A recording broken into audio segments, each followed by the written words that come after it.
après réaliser différents montages. Donc je commence par la première résistance de 33 ohms que je branche sur mon circuit comme ceci. D'accord, donc nous allons ouvrir le logiciel Data Studio qui permet de piloter notre interface et on va aller sur créer une expérience. Ensuite, on va cliquer sur la partie signal générateur. On va régler le signal triangulaire. Ensuite, on choisit 60 Hz et une amplitude de 3 volts.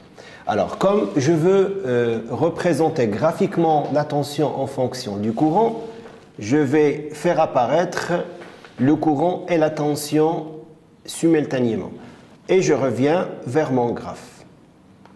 Bien, alors je prends la tension et je la ramène, je la fais glisser vers mon graphe et je vois apparaître un graphe sur mon écran qui me permet la mesure. Aussi, je change l'axe des abscisses et je mets courant. Toujours, j'ai mon signal triangulaire, mon amplitude 3 volts et ma fréquence. Et je vais placer ma résistance.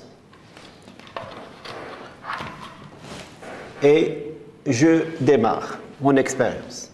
Alors, j'appuie sur Start et automatiquement, le graphe s'affiche et j'ai une courbe qui passe par l'origine.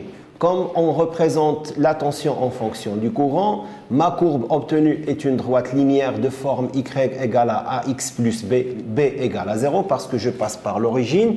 Je vais essayer de déterminer expérimentalement ma valeur. Donc j'ai le choix entre l'outil d'analyse sur le logiciel qui me permet de se déplacer tout au long de ma droite. Je prends 2 points que je peux repérer par XA, YA, XB, YB et je détermine ma pente. Au fait, si la droite Y égale à X plus B, A va être la pente et en comparaison avec la loi d'Ohm, j'aurai petit a est égal à la résistance. Mais j'ai aussi plus simple, je vais essayer d'utiliser l'outil régression et je vais directement utiliser la régression linéaire. Donc, quand j'utilise la régression linéaire, j'obtiens ce petit cadran et j'ai la valeur de la pente qui est égale à 33,3 plus ou moins 0,026 ohms. En effet, ma résistance que j'avais utilisée dans mon circuit, c'était orange, orange, noir et donc c'est 33 ohms. Donc c'est exactement la valeur que j'ai trouvée expérimentalement. Ma deuxième résistance, c'est marron, noir, noir, ça fait 10 ohms. Je la place sur mon circuit et je vais directement pour passer